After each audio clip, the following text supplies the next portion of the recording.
sesuai dengan mekanisme dan aturan yang berlaku di dalam PKPU perekrutan ad hoc. PKPU 8 tahun 2022 tentang ad hoc, artinya perekrutan PPD, PPS, dan KPPS. Jadi seharusnya pada saat wawancara selesai, mereka melakukan pleno dalam kantor KPU dan difasilitasi oleh sekretariat dengan anggaran dari KPU. Tetapi ini tidak. Mereka di dalam perjalanan mereka KPU terjadi 2-3. Tiganya sendiri menetapkan, menyusun sendiri, tidak sesuai dengan nilai wawancara yang ada, padahal mereka sendiri yang wawancara semua nilainya ada. Setelah kami kemarin buka begini, nilai semua lengkap. Kenapa? Setelah lihat begini, beda jauh sekali.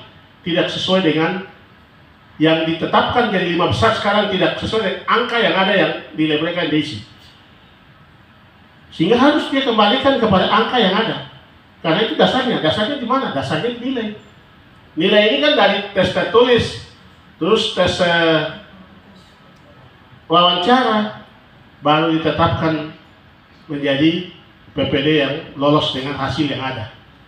Tapi ini disusun menurut mau saja, sehingga terus mereka tidak mengambil nomor dari nomor di kantor, di KPU punya nomor surat dari KPU itu tidak diambil. Pada saat pelantikan juga tidak ada anggaran dari KPU. Tidak tahu anggaran dari mana pelantikan saat itu. Bawa langsung lewat kami KPU provinsi langsung ke KPU RI, lalu serahkan ke KPU RI. Kan kita ini kan hierarki ada KPU RI, KPU provinsi, KPU kabupaten, PPD, PPS, dan KPPS. Itu hierarkinya penyelenggara pemilu. Tidak datang lewat kita langsung naik ke atas. Setelah dicek di KPU RI, ternyata dilihat, kan ini kan harus dimasukkan di Siakba. Kalau dimasukkan di Siakba, otomatis nilai itu ada langsung di Siakba. Nilai yang di situ itu tidak ada. Makanya Siakba mereka tidak isi pada sampai hari ini, kosong. Sehingga KPU RI setelah melakukan penelitian dan membuat surat untuk diklarifikasi oleh KPU provinsi lewat kami di provinsi. Kami melakukan klarifikasi, panggil datang hanya 2 yang datang. Karena itu surat dari KPU RI untuk melakukan klarifikasi, PPD ini ditetapkan berdasarkan apa? Berdasarkan aturan yang ada atau tidak. Sehingga setelah diklarifikasi itu disampaikan memang betul tidak lewat prosedur yang KPU punya, sehingga ini disampaikan ke KPU RI. Waktu itu dipanggil 3 kali ya. 3 kali dipanggil klarifikasi, hanya 2 ini saja yang datang, mereka 2 ini. 3-nya yang tidak datang, sampai 3 kali. Setelah itu dibuat sesuai dengan mekanisme klarifikasi dalam aturan, karena kita juga ada punya PKPU-nya. Kita serahkan ke pimpinan KPU RI. Setelah pimpinan KPU RI mempelajari dan tidak sesuai dengan pedoman yang ada, dan langsung diberhentikan supaya dikembalikan kepada nilai yang ada dan dimasukkan ke dalam Siakba supaya dilakukan pemungutan suara. Karena apa? Kalau itu tidak dilakukan, pelaksanaan Pilkada Kabupaten Tolikara selesai, tetap digugat di MK pasti putuskan PSU, pasti.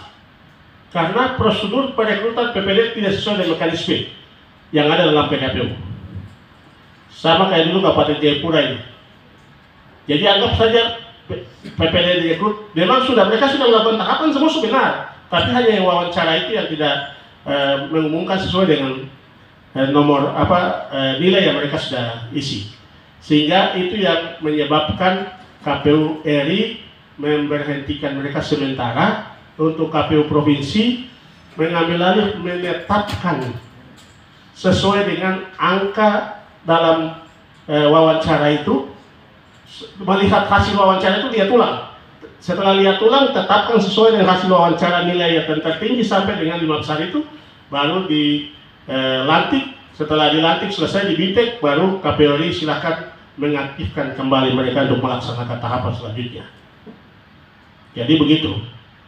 Sehingga ini yang kami juga khawatir, jangan-jangan sampai pada saat penerimaan dokumen pendaftaran ini, jangan mereka belum diaktifkan, pasti kami yang ambil alih untuk pendaftaran. Nanti kami ini hanya 5 orang, dulu di KPU provinsi kan ada 7 kan 3 sana, 4 sana bisa. Tapi kami hanya 5 orang. Apakah dua ke Tolikara untuk penerimaan, Terus 3 di sana, dalam pengambilan keputusan nanti bagaimana? Ini yang nanti kami koordinasi dengan pimpinan KPU RI seperti apa. Kalau bisa pada saat pendaftaran itu mereka sudah bisa diaktifkan supaya melakukan penerimaan pendaftaran. Karena kita hanya selesaikan PPD dengan PPS, setelah itu sudah mereka diaktifkan segera untuk melakukan penerimaan pendaftaran di tempatnya di Kabupaten Tolikara begitu. Karena kami tidak mungkin dari Wamena harus ke Tolikara lagi kan tidak mungkin, karena waktu yang sama juga penerimaan calon gubernur dan wakil gubernur di Tolikara, penerimaan calon bupati dan wakil bupati. Kalau mau sampai terakhir kami sama-sama sana ya, apakah kami 2 ke sana 3 di sini, ataukah kita tarik pendaftaran semua di Wamena? Ini yang nanti kita lihat. Kita konsultasi lagi saya dengan Pak Ansar ini besok ke KPU RI, jadi nanti kita konsultasi seperti apa. Kalau kita selesaikan PPD, mereka segera diaktifkan supaya mereka lanjutkan tahapan untuk pendaftaran nanti. Mungkin seperti itu yang PPD tadi.